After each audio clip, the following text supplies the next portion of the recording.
चलो बेटा, हम लोग बात कर रहे हैं ईएमआई की, इलेक्ट्रोमैग्नेटिक इंडक्शन। काफी इंपॉर्टेंट टॉपिक है, थोड़ा आराम आराम से पढ़ेंगे हम लोग इस पे। अगर बात करें और ईएमआई को, तो ईएमआई समझने से पहले सबसे पहले अपने को जरूरी है कि मैग्नेटिक फ्लक्स अपने को पता हो। हमें मैग्नेटिक मैग्नेटिक फ्लक्स पता हो। मैग्नेटिक मैग्नेटिक फ्लक्स पता हो। मैग्नेटिक फ्लक्स पता हो क्या होता है मैग्नेटिक फ्लक्स। मैग्नेटिक फ्लक्स क्या होता है बेटा? It is equal to number of number of magnetic field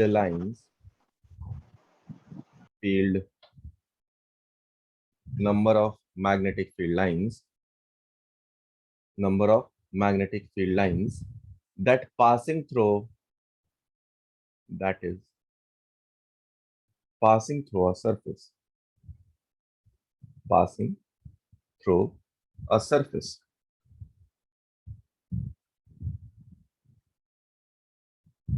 ठीक है, number of magnetic field lines that is passing through a surface. मतलब क्या?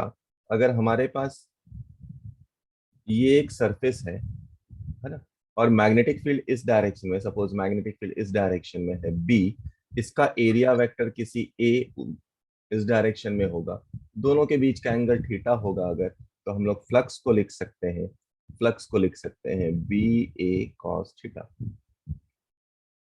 बी ए कॉस थीटा लिख सकते हैं। ठीक है, ये कैसा क्वांटिटी था? ये एक अगर देखा जाए तो स्केलर क्वांटिटी था, स्केलर क्वांटिटी था। इसकी यूनिट की बात की जाए तो इसकी यूनिट थी टेस्ला इंटू मीटर स्क्वायर, या वेबर के बराबर, या वेबर के बराबर। ठीक है, ये फ्लक्स के बारे में बात पता। और भी बहुत सारी बातें हैं। अगर फ्लक्स को हम लोग जीरो कब करते हैं? कि अगर मैग्नेटिक फील्ड लाइंस इस डायरेक्शन में है, एरिया वेक्टर इस डायरेक्शन में है, मतलब एरिया वेक्टर परपेंडिकुलर हो, तो फ्लक्स इस केस में कितना था? जीरो था। दूसरा बात करते हैं, अगर फ्लक्स और ये कब होता है? दोनों सेम डायरेक्शन में। मान लो मैग्नेटिक फील्ड इस डायरेक्शन में है, एरिया वेक्टर भी सेम डायरेक्शन में आ गया मैग्नेटिक फील्ड के, तब फ्लक्स कितना था? बी ए था।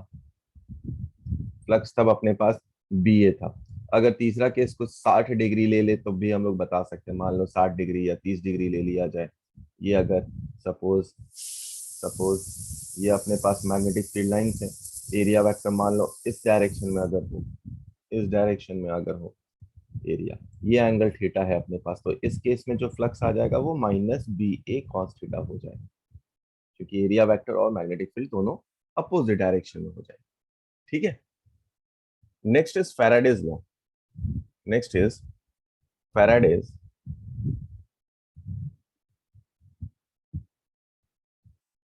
Faraday's law.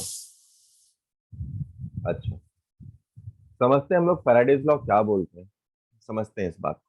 इन्होंने बोला कि जब भी फ्लक्स का चेंज होगा, फ्लक्स का चेंज कैसे हो सकता है? बहुत सारे अरेंजमेंट है। फ्लक्स क्या है अपने पास? Product of B A cos theta. तो जब भी फ्लक्स का चेंज होगा, फ्लक्स का चेंज कैसे कर सकते हैं आप? आइदर बी को चेंज कर सकते हैं, मैग्नेटिक फील्ड को चेंज कर सकते हैं। दूसरा क्या चेंज कर सकते हैं आप? एरिया चेंज कर सकते हैं, मतलब जो लूप हो अपना आप उसको बड़ा छोटा कर सकते हैं। तीसरा, आप दोनों के बीच का ओरिएंटेशन चेंज कर सकते हैं। तो जब भी फ्लक्स में चेंज होगा, जब भी फ्लक्स में चेंज होगा, तो इंड्यूस्ड ईएमएफ जनरेट होगा, तब इंड्यूस्ड ईएमएफ जनरेट होगा, ये उन्होंने बोला। ठीक है, तो उसी बात को हम लोग लिखते हैं कि फैराडेज लॉ ने क्या बोला, और उसका मैग्नीट्यूड के बारे में बात की। डायरेक्शन लेंज लॉ ने बताया था, तो उन्होंने जो बोला था वो लिखते हैं कि whenever whenever whenever there is a change in whenever there is a change whenever there is change in magnetic flux, whenever there is change in magnetic flux passing through an area, whenever there is change in magnetic flux passing through an area, through an area, through an area bounded by closed conducting loop, bounded by a closed conducting loop,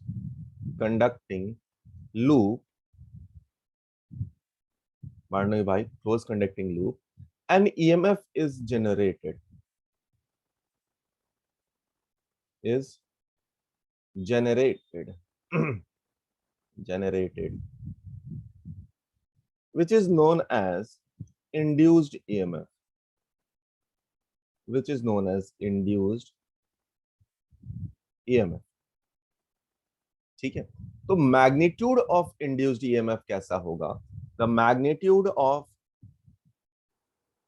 induced EMF, the magnitude of induced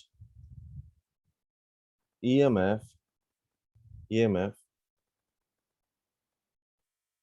the magnitude of induced EMF is equal to the rate of change of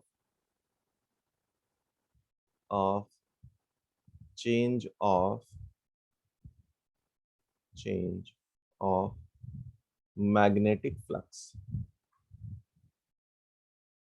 The magnitude of induced EMF is equal to rate of change of magnetic flux.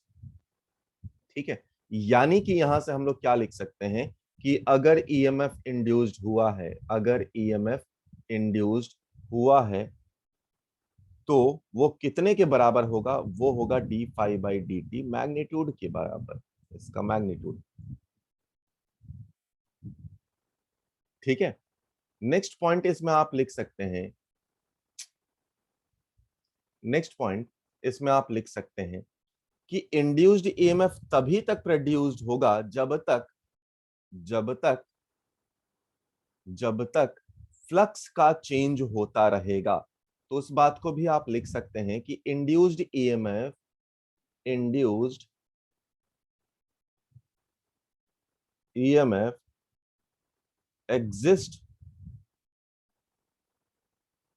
exist for that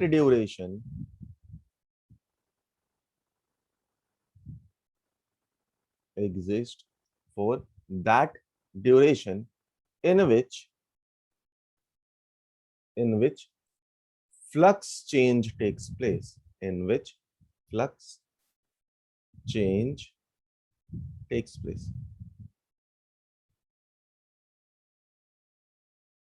ठीक है, तो Faraday's law क्या क्या बोल रहा था? Faraday's law ने बोला कि जब भी चेंज इन मैग्नेटिक फ्लक्स होगा, कैसे होगा चेंज इन मैग्नेटिक फ्लक्स होगा? तो उस टाइम पे, अब चेंज इन मैग्नेटिक फ्लक्स अगर होता है, कौन सा कंडक्टिंग लूप के अराउंड हो रहा है, तो क्या होगा? और कंडक्टिंग लूप कैसा होना चाहिए? क्लोज्ड कंडक्टिंग लूप होना चाहिए, एक लूप होना चाहिए वो। तो एक ईएमएफ जनरेट होगा, जो ईएमएफ जनरेट होगा उसका मैग्नीट्यूड किसके बराबर होगा? उसका मैग्नीट्यूड बराबर होगा rate of change of flux के बराबर होगा। अच्छा, कब तक होगा? जितने देर तक, जितने ड्यूरेशन तक क्या हो रहा था? फ्लक्स का चेंज हो रहा है, एग्जैक्टली उतने ही ड्यूरेशन तक ईएमएफ इंड्यूस्ड होगा। ठीक है, देख बेटा, लेंज लॉ कहता क्या है ना? फैराडेज लॉ ने जो बताया अपने को, वो क्या बताया था कि ईएमएफ जो इंड्यूस्ड हो रहा है उसका मैग्नीट्यूड के बारे में बताया था। लेकिन लेंज लॉ हमें क्या बताता है? लेंज लॉ बताता है कि किस डायरेक्शन में इंड्यूस्ड ईएमएफ होगा, है ना? तो it tells about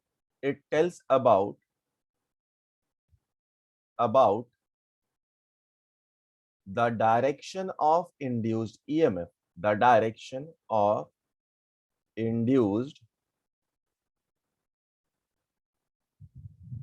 EMF. It tells about the direction of induced EMF, कि induced EMF का डायरेक्शन क्या होगा, ये वो बताता है। चलो, बहुत बढ़िया, पहला पॉइंट। दूसरा, डायरेक्शन कैसे बताता है बेटा? तो ये बताता है कि ईएमएफ जो प्रोड्यूस्ड होगा वो कुछ इस प्रकार से प्रोड्यूस होगा कि उसको परिवर्तन नहीं पसंद। मतलब जैसे फ्रिक्शन में दो सरफेस के बीच में उसे परिवर्तन नहीं पसंद था, वैसे ही लेंज लॉ में भी हम लोग बोल सकते हैं कि जो ईएमएफ प्रोड्यूस होगा उसको परिवर्तन कोई पसंद नहीं। परिवर्तन से क्या सेंस है, फ्लक्स का चेंज हो रहा है, तो फ्लक्स के चेंज होने का जो कॉज होगा ये उसको अपोज करेगा। ठीक है, ये है उसका डायरेक्शन। तो हम लोग बोले कि इंड्यूस्ड ईएमएफ और current is produced in such way, induced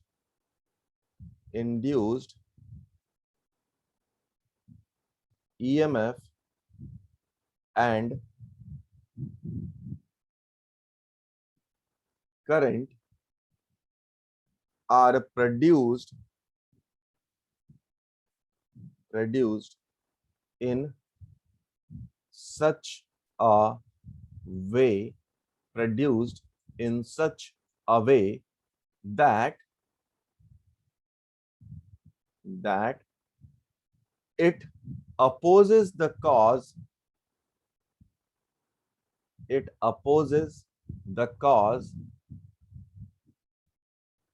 which produced it,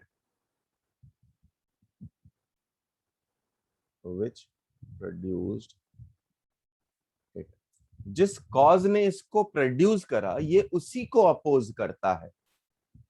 ठीक है, यानी कि अब आप ईएमएफ इंड्यूस्ड को अगर आप लिखें ईएमएफ इंड्यूस्ड, तो आप इसको क्या लिख सकते हैं, minus D five by D t, minus D five by D t. Negative sign क्या इंडिकेट कर रहा है कि इट अपोजेस द कॉज,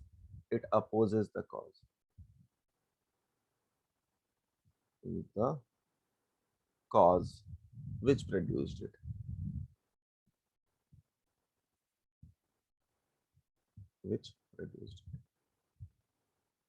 ठीक है। चलो नेक्स्ट बात करते हैं। हम लोग अभी तक क्या देखें कि फैराडेज लॉ के लिए क्या होना चाहिए, या ईएमएफ इंड्यूस्ड होने के लिए क्या होना चाहिए, फ्लक्स का चेंज होना चाहिए। फ्लक्स का चेंज कैसे होगा, तीन तरीके से फ्लक्स को हम लोग चेंज कर सकते हैं। कौन कौन सा तीन तरीका है, या तो आप मैग्नेटिक फील्ड को बढ़ाएं या कम करें। ठीक है, तो जो मैग्नेटिक फील्ड सपोज इस side north pole south pole रखा हुआ है, दोनों के बीच में फील्ड का स्ट्रेंथ बढ़ा कर दे। कैसे फील्ड का स्ट्रेंथ हम लोग कम कर सकते हैं, मान लो सोलेनोइड रखे हम लोग मैग्नेटिक फील्ड प्रोड्यूस करने के लिए, तो सोलेनोइड में करंट का फ्लो हम लोग चेंज कर सकते हैं, तो मैग्नेटिक फील्ड वैरी कर सकता है अपने। ठीक है, तो मैग्नेटिक फील्ड अगर वैरी करेगा तो अपने पास देखो बेटा, समझो इस बात को कि फ्लक्स अपने पास क्या होगा, फ्लक्स क्या होगा, बी ए कॉस थीटा होगा, कॉस थीटा होगा। ठीक है, अपने को फ्लक्स का चेंज होना है तभी ईएमएफ आएगा। मैग्नीट्यूड की सिर्फ मैं बात कर रहा हूँ, मैग्नीट्यूड की बात कर रहा हूँ, तो क्या लिख सकते हैं, डी बाई डी टी। क्या क्या चेंज हो सकता है, बी ए कॉस थीटा। ठीक है, चाहो तो चलो माइनस साइन रखना है तो रख दो। अब इसमें आइदर बी चेंज करो, ए चेंज करो, या एंगल को चेंज करो। तो सबसे पहले बी को आप कैसे चेंज कर सकते हैं वो हम लोगों ने देखा कि आप मैग्नेटिक फील्ड को बढ़ा घटा सकते हैं। सोलेनोइड ले लीजिए। आओ, क्या डायरेक्शन क्या होगा हम लोग समझेंगे, उसको भी हम लोग समझेंगे आगे, बट फिलहाल हम लोग सिर्फ समझते हैं कि तरीके क्या क्या है। दूसरा क्या है, दूसरा तरीका, मान लो एरिया को चेंज करना, तो अपने पास एक रेल ले लिया, रेल का ट्रैक जैसा लिया, और यहां पर अपने पास एक कंडक्टर जैसा ले लिया। अब इस कंडक्टर को आप मूव करेंगे, कंडक्टर को मूव करेंगे तो ये एरिया चेंज होता जाएगा। मान लो यहाँ से यहाँ पे पहुंचा तो एरिया बढ़ गया, फिर यहाँ से यहाँ तक पहुंचा तो और एरिया बढ़ गया। यानी क्या होगा, कंटिन्यूअस एरिया इंक्रीज हो रहा है। तो अगर एरिया इंक्रीज हो रहा तब भी ईएमएफ इंड्यूस्ड होगा। ठीक है, तीसरा आप क्या कर सकते हैं, तीसरा आप थीटा को चेंज करने के लिए क्या कर सकते हैं, जो अपने पास अरेंजमेंट है या एरिया है, एरिया वेक्टर को चेंज होना, मतलब आप उसको इस लूप को क्या करना स्टार्ट कर दें, उसे रोटेट करना स्टार्ट कर दीजिए।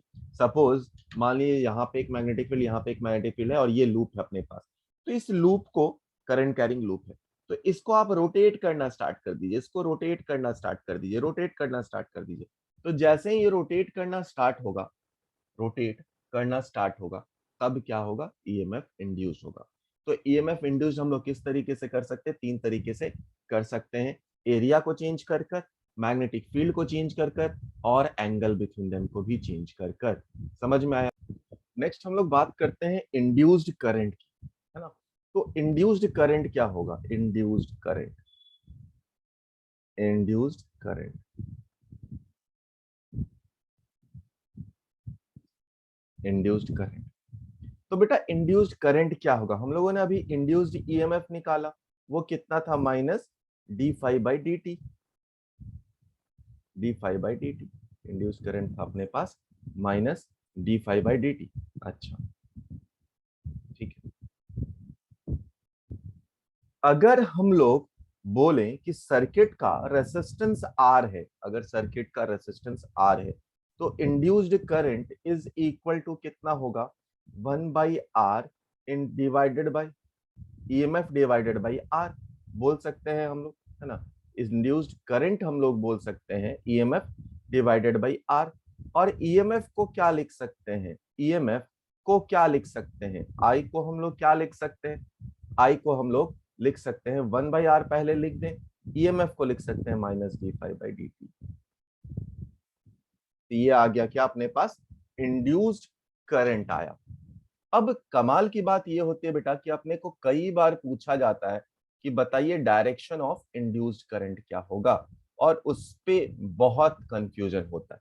तो आराम आराम से समझेंगे हम लोग डायरेक्शन ऑफ इंड्यूस्ड ईएमएफ कैसे निकाल सकते हैं, या इंड्यूस्ड करंट कैसे निकाल सकते हैं। तो direction of induced current, induced current, इसको अगर आपको निकालना है तो 3 स्टेप को हम लोग दिमाग में रखेंगे, और उसी से सब कुछ अपना सिंप्लीफाई हो जाएगा। तो सबसे पहले step number 1, take the direction of loop, take the direction of loop in existing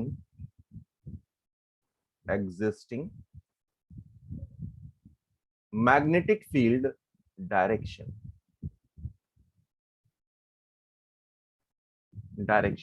मतलब मान लो हमारे पास ये डायरेक्शन में मैग्नेटिक फील्ड है ना, ये डायरेक्शन में मैग्नेटिक फील्ड, और यहां पर कोई लूप रखा गया है, यहां पर कोई लूप रखा गया है, ठीक है। तो अब इस लूप का एरिया वेक्टर आप निकाल सकते हैं, इस साइड भी इस साइड भी। तो किधर निकालना अपने को? अपने फिंगर्स को आप कर्ल करें और थंब का डायरेक्शन देखें, वो एरिया वेक्टर बता देगा आपको। फिंगर्स को कर्ल करा और एरिया वेक्टर बताया, ठीक है। तो अगर आप इसको डायरेक्शन को, इस डायरेक्शन को निकालना है, तो एरिया वेक्टर अपना इस डायरेक्शन में ही आना चाहिए। ये आप दिमाग में रखें। ये हो गया अपने पास पहला स्टेप, ठीक है। आइए दूसरे स्टेप पे आते हैं, second step. Now find flux, flux कैसे निकालना है? फ्लक्स बी डॉट ए से, बी डॉट ए से, ठीक है। अच्छा, अब चेक आ जाएगा, थर्ड स्टेप चेक है, चेक। तो अगर आप देखें कि फ्लक्स इंक्रीज हो रहा है, यहां पर 2 step. If you see the flux is increasing, अगर आपको दिख रहा है कि फ्लक्स इंक्रीज हो रहा है, या d five by D t increase हो रहा है, जो भी आप बोलना चाहें, कि d five by D t increase हो रहा है, मतलब rate of change of flux increase हो रहा है, तब आप क्या करें? Induced current, then induced current, then induced current, then induced current is opposite to, induced current is opposite to the direction chosen in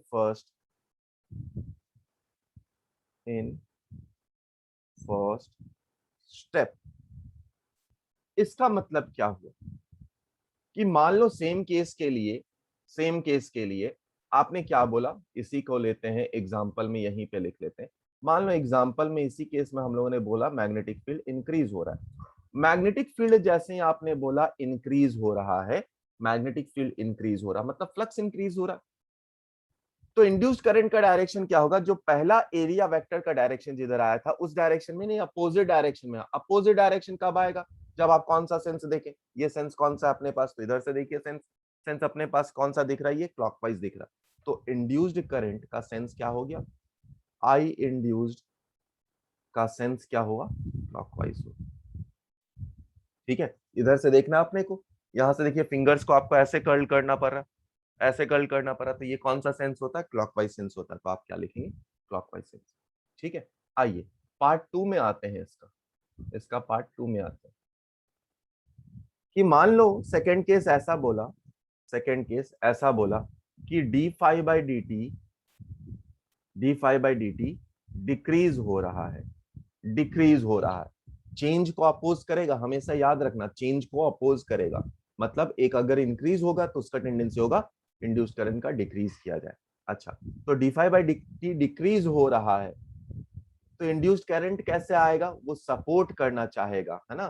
तो if D five by D T, if D five by D T decreases, then then the induced current, then the induced then the induced current will be along, then the induced current will be along the direction chosen, the direction chosen in first step, first step. तो इसके लिए भी चलो example ले लेते हैं, इसके लिए भी एग्जांपल ले लेते हैं। एग्जांपल, मान लो इसी केस में जो हम लोगों ने अभी केस लिया, मैग्नेटिक फील्ड डिक्रीज हो रहा है, तो अगर मैग्नेटिक फील्ड ये डिक्रीज हो रहा होता तो क्या होगा, क्या होगा, जो पहला डायरेक्शन आपने चूज करा था एरिया वेक्टर का, तो कैसा था एरिया वेक्टर का डायरेक्शन, ये था, है ना, सेम डायरेक्शन में था, सेम डायरेक्शन में ही करंट भी इंड्यूस्ड होगा। मतलब ये कौन सा सेंस है अपने पास, anti clockwise sense, anti clockwise sense. तो करंट जो इंड्यूस्ड होगा, तो करंट जो इंड्यूस्ड होगा वो किस डायरेक्शन में होगा, एंटी क्लॉकवाइज सेंस में ही होगा। तो ये 3 स्टेप में बेसिकली आप चेक करते हैं, पहला, दूसरा और इन दोनों में से कोई, नीचे वाले दोनों में से कोई एक हो। मान लीजिए ऐसा हो कि मैग्नेटिक फील्ड की डायरेक्शन अपने पास दी गई है, मैग्नेटिक फील्ड की डायरेक्शन अपने पास दी गई है, तो मैग्नेटिक फील्ड ड्रॉ कर लेते हैं हम लोग, इस डायरेक्शन में मैग्नेटिक फील्ड दी गई।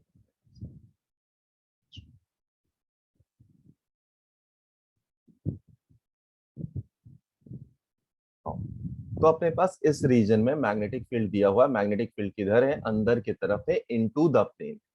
मान लीजिए आप एक लूप ला रहे हैं, मान लीजिए आप एक लूप लेकर आ रहे हैं, इस लूप को आप इंटर कर रहे हैं, तो ये पहला स्टेज है जब ये इंटर करने वाला है, जब ये इंटर करने वाला है, तो यहां से मैं थोड़ा और ही बना देता हूँ। दूसरा ये बीच में है, और तीसरा जब ये बाहर निकल रहा होगा, तीसरा जब ये बाहर निकल रहा होगा, तो 1 2 3। तो क्वेश्चन ये है कि फ्लक्स कब कब प्रोड्यूस होगा, फ्लक्स तो है, सॉरी, ईएमएफ कब कब जनरेट होगा। तो ईएमएफ या फिर इंड्यूस्ड करंट, ये भी अगर पूछा जाए तो बोला जाएगा कि इंड्यूस्ड करंट कैसा होगा, इसका ग्राफ बनाइए, या फिर ईएमएफ का ग्राफ बनाइए। ठीक है, हम लोग यूनिफॉर्म वेलोसिटी से ला रहे हैं, वेलोसिटी कांस्टेंट है, धीरे धीरे धीरे धीरे सेम वेलोसिटी से लेकर जा रहे हैं, तो कब कब ईएमएफ प्रोड्यूस्ड होगा और फ्लक्स कैसा होगा। तो अगर मान लो इसका मैं ग्राफ बनाऊं फ्लक्स का, पहली बात देखो यहां पर बेटा फ्लक्स कांस्टेंट है, यहां पर फ्लक्स चेंज नहीं हो रहा, यहाँ पे फ्लक्स इंक्रीज हो रहा है। तो अगर मैं फ्लक्स और टाइम का ग्राफ बनाऊं, टाइम एंड फ्लक्स का ग्राफ बनाऊं, तो फर्स्ट फेज में फ्लक्स इंक्रीज हो रहा है, फर्स्ट फेज में। सेकेंड में क्या हुआ, फ्लक्स कांस्टेंट है, और थर्ड में फ्लक्स डिक्रीज हो रहा है। अगर मैं इसी को ग्राफ बोलूं, किसका, इंड्यूस्ड ईएमएफ का ग्राफ बनाओ आप, इंड्यूस्ड ईएमएफ, ठीक, induced EMF versus time, induced. देखो, तो ईएमएफ क्या होता है बेटा, वो होता है अपने पास minus D phi by D T. मतलब अगर फ्लक्स इंक्रीज हो रहा होगा, या rate of change of flux increase हो रहा है, या flux, rate of change of flux positive है मान लो अगर, तो क्या होगा, तो ईएमएफ नेगेटिव होगा। तो यहां पे तो फ्लक्स इंक्रीज हो रहा है, तो अगर फ्लक्स इंक्रीज हो रहा है तो ईएमएफ नेगेटिव होगा। फिर एक टाइम के बाद कोई चेंज इन ईएमएफ नहीं है, वहां पर वो जीरो है। कोई चेंज इन फ्लक्स नहीं है, सेकेंड फेज में अगर देखा जाए तो चेंज इन फ्लक्स कुछ नहीं है, फ्लक्स में कोई चेंज नहीं है। तो अगर फ्लक्स में कोई चेंज नहीं है, यहां पर क्या है, फ्लक्स कांस्टेंट है। तो अगर फ्लक्स यहाँ पे कांस्टेंट है, यहाँ पे फ्लक्स इंक्रीज हो रहा है, यहाँ फ्लक्स डिक्रीज हो रहा है। तो अगर फ्लक्स कांस्टेंट है तो ईएमएफ प्रोड्यूस अपना जीरो के बराबर। अच्छा, उसके बाद क्या होगा, ईएमएफ क्या हो रहा है, फ्लक्स क्योंकि डिक्रीज हो रहा है तो ईएमएफ क्या होगा, इंक्रीज। ये हो गया अपना, ठीक है, इस सवाल के लिए। इस सवाल में देखो क्या बोला है, एक अपने पास लूप है जहां पर एक बल्ब लगा हुआ है और बार मैग्नेट को आप लेकर जा रहे हैं। तो बार मैग्नेट को आप लेकर जा रहे हैं, तो करंट किस डायरेक्शन में इंड्यूस्ड होगा वो बताना है आप। तो ऑब्जर्वर कहाँ है, यहां पर जो ऑब्जर्वर दिखाया गया है अपने को, ये यहां दिखाया गया है, ठीक है। तो इस जगह पे ऑब्जर्वर है जो देख रहा है। सोचिए क्या हो रहा है, वही तीन स्टेप इंड्यूस्ड करंट के लिए। कौन कौन सा स्टेप है, पहले आप मैग्नेटिक फील्ड के डायरेक्शन में क्या रखें, अपने आपको एरिया वेक्टर रखें। तो मैग्नेटिक फील्ड किस डायरेक्शन में है, देख बेटा यहां पर अगर मैग्नेटिक फील्ड देखें तो वो इस डायरेक्शन में है, मैग्नेटिक फील्ड की वैल्यू, ठीक है। अब सोचें आप, वही चार स्टेप सोचिए। देख बेटा, मैग्नेटिक फील्ड की डायरेक्शन हम लोगों ने इस डायरेक्शन में ली, मतलब है, तो एरिया वेक्टर भी इस डायरेक्शन में होना चाहिए। मतलब आप, मैग्नेटिक फील्ड इधर है तो एरिया वेक्टर इधर आना चाहिए अपना। तो थंब को कर्ल करो, कौन सा डायरेक्शन दिख रहा है अपने को, क्लॉकवाइज डायरेक्शन। तो स्टेप वन क्या हुआ, क्लॉकवाइज डायरेक्शन से आपने एरिया वेक्टर निकाला। दूसरा दूसरा फ्लक्स इंक्रीज हो रहा है या डिक्रीज हो रहा है, देखो बेटा, जब ये इधर से इधर जा रहा है तो ज्यादा से ज्यादा फील्ड लाइंस इसको क्रॉस करेंगी, है ना। इसका मोशन आगे की तरफ है, इसका मोशन आगे की तरफ है बार मैग्नेट का, तो फ्लक्स क्या होगा अपना, इंक्रीज करेगा। अच्छा, अगर फ्लक्स इंक्रीज करता है तो थर्ड स्टेप क्या था, opposite to the direction, opposite, opposite to one, opposite to one. मतलब करंट किस सेंस में आना चाहिए, एंटी क्लॉकवाइज सेंस में आएगा। यानी आपने जो पहला डायरेक्शन चूज किया था वो ये था, बट करंट इधर आएगा। मतलब ये कौन सा सेंस हमारे लिए एंटी क्लॉकवाइज सेंस है, यानी कि सेकंड ऑप्शन या फिर बी ऑप्शन हो जाएगा, ठीक है। देख क्या बोल रहा सवाल में, अगर फ्लक्स दिया हो कुछ इस फॉर्म में, अपने पास फ्लक्स दिया हुआ है 3t² + 2t weber, weber through a loop, then find induced EMF at 1 second. Induced EMF 1 second में कितना होगा, ये अपने को बताना है, ठीक है। ट्राई करिए, बहुत ही आसान सवाल है, ट्राई करिए। देख बेटा, अपने पास ईएमएफ पूछ रहा है, ईएमएफ का मैग्नीट्यूड हम लोग कैसे बता सकते हैं, EMF is equal to d phi by D t से बता सकते हैं। फाई की वैल्यू दी है, डिफ्रेंशिएट कर लीजिए बस। तो इसको आप डिफ्रेंशिएट करें तो कैसे कर सकते हैं, 3t² + 2t, इसको डिफ्रेंशिएट करें तो कितना आ जाएगा, 60 + 2। और ईएमएफ की वैल्यू कब निकालनी है, जब टाइम की वैल्यू 1 सेकेंड हो, तो at t is equal to 1 second. Put कर दीजिए तो आ जाएगा ये 6 + 2, यानी कि 8 सेकेंड के, 8 वोल्ट के बराबर आ जाएगा, ठीक है। तो ऑप्शन ऑप्शन नंबर थर्ड। अगले सवाल पे आइए, अगले सवाल पे आइए। चलो अगला सवाल देखो बेटा, अगर मैग्नेटिक फील्ड दिया हुआ हो, आपको रेडियस दिया हुआ है, एंड जो रेडियस इंक्रीज कर रहा है वो रेट भी दिया हुआ है, तो आपको ईएमएफ निकालना। अब सोचिए इस सवाल को कैसे किया जा सकता है, ट्राई करिए। देख बेटा, यहाँ पे मैग्नेटिक फील्ड की वैल्यू दी गई है, कितनी है वो 10 का पावर -2। आर का वैल्यू दिया हुआ है 5 centimetre, and rate of change भी दिया है dr/dt। ठीक है, वो कितना दिया है 1 सेंटीमीटर पर सेकेंड। ठीक है, आ जाओ हम लोग बात करें क्या फ्लक्स क्या होगा। ठीक है, फ्लक्स क्या होगा, तो अगर बेटा आप फ्लक्स को देखें, फ्लक्स क्या होता है, वो होता है बी इंटू एरिया। ठीक है, मान लिया थीटा 0 ही था, बी की वैल्यू 10 का पावर -2 इंटू एरिया क्या होता है πr²। चलो अब देखो d∅dt यही है अपने पास क्या, ईएमएफ ही पूछा है ना, हाँ ईएमएफ। तो इसको निकालो, क्या क्या आ जाएगा, 10 का पावर -2 कांस्टेंट है, बाहर आ जाएगा, पाई बाहर आ जाएगा, डिफ्रेंशिएट करेंगे तो आप क्या बाकी रहेगा बेटा, dr² / dt बाकी रहेगा। तो ये कितना आया ईएमएफ, पाई इंटू 10 का पावर ऑफ -2, डिफ्रेंशिएशन कर दिए तो कितना आया टू इंटू आर dr/dt। इसको और सिंप्लीफाई करें, 2 इंटू आर, देखो बेटा क्या क्या लिख सकते हैं, पाई इंटू 10 का पावर -2, 2 इंटू आर की वैल्यू कितनी है 5 सेंटीमीटर, 5 इंटू 10 का पावर -2। अच्छा, और dr/dt का वैल्यू कितना है अपने पास, वो भी वैल्यू अपने पास लिख लो। तो ये है dr/dt जो है 1 सेंटीमीटर, 1 इंटू, अच्छा इधर जगह नहीं है, थोड़ा सा जगह का एडजस्टमेंट करना है, ओके, इंटू 1 इंटू 10 का पावर -2। अब इसको और सिंप्लीफाई करो आप, देखो बेटा ये दोनों कितना आ गया 10। ठीक है, यहाँ पे 2 2 2 6 हो गया, 10 का पावर -6, एक 10 कम कर देगा, यानी कितना आ जाएगा, यहाँ पे आया ये पाई इंटू 10 का पावर -6, यानी ये आ गया कितना, पाई इंटू 10 का पावर ऑफ -5 वोल्ट। ये हो गया अपना आंसर, ये हो गया अपना आंसर, ऑप्शन नंबर 1। इस सवाल में बोल रहा है कि मैग्नेटिक फील्ड 1 टेस्ला से 0.5 टेस्ला हो जा रहा है 2 सेकंड में, तो एवरेज ईएमएफ कितना होगा इस लूप का, अगर इसका साइड दिया हुआ है अपने पास तो। ठीक है, बहुत ही बेसिक सा सवाल है, ट्राई करिए। देख बेटा इसमें क्या बोल रहा है, मैग्नेटिक फील्ड की वैल्यू डिक्रीज हो रही है, तो डेल्टा बी की वैल्यू अगर आप देखें तो वो कितने के बराबर है, मैग्नीट्यूड की ही बात कर रहा हूँ, तो वो कितने के बराबर है 0.5, एक -0.5 टेस्ला के बराबर आ जाएगा। एरिया की वैल्यू कितनी है, 3 इंटू 2 6 के बराबर, तो एवरेज ईएमएफ कितना हो जाएगा, और ये कितने सेकंड में चेंज हुआ है, तो delta B by delta t की वैल्यू अगर मैं लिख दूं तो वो किसके बराबर है 0.5/2 सेकंड के बराबर। ठीक है, तो ईएमएफ इज इक्वल टू क्या लिख सकते हैं, area into delta B by delta t. Area की वैल्यू 6 है, डिवाइडेड बाय 0.5 की वैल्यू कितनी 1/2, 1/2, इसको इससे कट कर दिया तो कितना आया 3/2 is the answer, C option.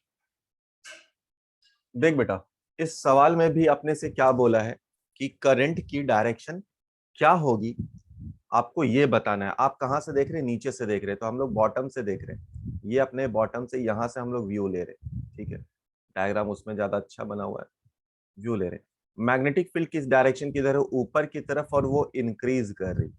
तो डायरेक्शन बताने के लिए हम लोगों ने क्या सीखा था, सबसे पहला देखो कि मैग्नेटिक फील्ड के डायरेक्शन में ही क्या होना चाहिए, अपना एरिया वेक्टर। तो पहले देखो किधर होना चाहिए, एरिया वेक्टर ऊपर होना चाहिए। ये डायरेक्शन कौन सा है, आप इस डायरेक्शन को देखो, तो ये डायरेक्शन हमारे लिए कौन सा है, मैग्नेटिक फील्ड इंक्रीज हो रहा है ना, क्या लिखा है, direction of current as seen in by आई। ठीक है, आंख से देखने में, ठीक है।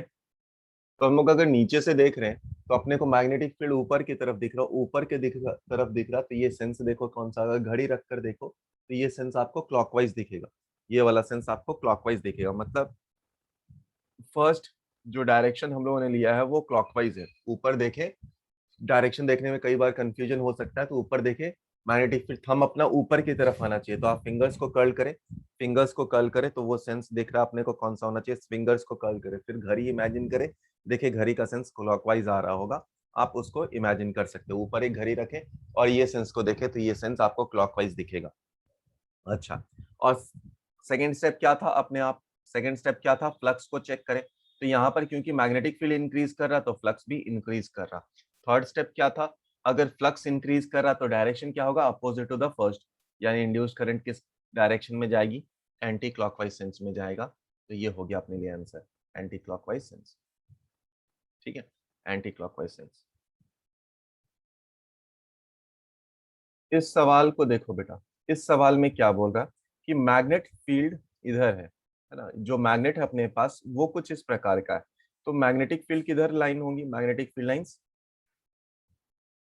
ऐसी होती हैं, नॉर्थ से निकलकर ये साउथ की तरफ आती है।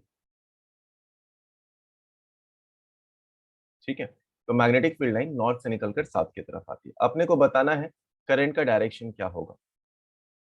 अगर मैग्नेटिक फील्ड लाइंस अपनी, मैग्नेटिक फील्ड लाइंस देखो बेटा, इस डायरेक्शन में ये है मैग्नेटिक फील्ड लाइंस। ठीक है, और ये इधर ही आ रहा, जो मैग्नेट है वो इधर ही अप्रोच कर रहा। यानी कि क्या हो रहा है बेटा, अगर हम लोग देखें तो फ्लक्स इंक्रीज हो रहा। तो सबसे पहले अपने को क्या देखना है, सबसे पहला स्टेप याद करो। फर्स्ट स्टेप में हम लोग क्या करते थे, एरिया वेक्टर का डायरेक्शन लिखते थे, तो वो सेम होगा। यानी अगर वो सेम होगा तो किस सेंस में होना चाहिए अपने पास, चेक कर लो, सेंस ये होना चाहिए, है ना। तो ये सेंस को कौन सा, एंटी क्लॉकवाइज सेंस होना चाहिए।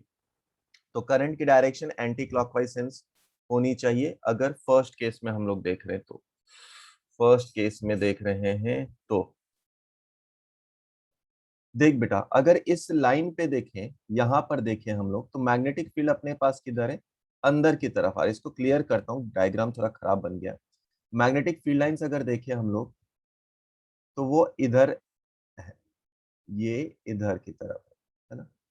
तो अगर मैग्नेटिक फील्ड की बात की जाए तो वो इस डायरेक्शन में, मैग्नेटिक फील्ड इस डायरेक्शन में, मैग्नेटिक फील्ड इस डायरेक्शन में। तो पहला स्टेप हम लोग क्या बोलते हैं कि अपने को करंट का डायरेक्शन या एरिया वेक्टर का डायरेक्शन चाहिए। तो एरिया वेक्टर भी इसी सेंस में होगा, है ना। एरिया वेक्टर भी इसी सेंस में होगा, मतलब एरिया वेक्टर अपने पास पहला क्लॉकवाइज सेंस दिखा रहा है। दूसरे पे बात करते हैं, अब फ्लक्स इंक्रीज हो रहा है कि नहीं, जी हाँ फ्लक्स इंक्रीज हो रहा है क्योंकि बार मैग्नेट पास आ रहा है। तो फ्लक्स अपने पास इंक्रीज हो रहा है। फ्लक्स इंक्रीज हो रहा है तो एरिया वेक्टर जो हम लोगों ने चूज करा था उसमें करंट की डायरेक्शन क्या हो जाएगी, anticlockwise, opposite to the first anticlockwise. मतलब जो हम लोगों ने इधर चूज करा था वो इधर आ गया, तो एंटी क्लॉकवाइज इस सेंस में आया। यानी एंटी क्लॉकवाइज का सेंस लो तो ये एंटी क्लॉकवाइज का सेंस है, ये एंटी क्लॉकवाइज का सेंस है। तो करंट इधर से इधर आने लगेगा, इधर से इधर आएगा, मतलब करंट बी से ए आएगा। यानी आंसर हो जाएगा क्या, बी टू ए की तरफ करंट आ रहा। फिर से समझो सवाल को, फिर से समझो। देखो जो बार मैग्नेट था, सपोज ये बार मैग्नेट है, तो फील्ड लाइंस यहां से इसके तरफ आ रही है ना, साउथ पोल में आता है। तो अपने पास मैग्नेटिक फील्ड की डायरेक्शन इधर हुई, यानी एरिया भी हम लोग कैसे लेंगे, इसी डायरेक्शन में लेंगे। तो एरिया कौन सा सेंस आया, क्लॉकवाइज सेंस आया, पहला स्टेप। फिर अब देखा क्या, अब ये जो बार मैग्नेट है यह अप्रोच हो रहा है, तो यहाँ पे फील्ड लाइंस इधर ही अप्रोच हो रहा अपने पास। तो फील्ड लाइंस बढ़ रही है, यानी मैग्नेटिक फील्ड की वैल्यू इंक्रीज हो रहा है, यानी फ्लक्स इंक्रीज हो रहा। तो फ्लक्स इंक्रीज हो रहा तो अपोजिट टू द पहला डायरेक्शन, यानी anti clockwise sense. Anti clockwise sense choose करा और उसके बाद करंट को ड्रॉ करा तो वो बी से ए की तरफ आया। ठीक है,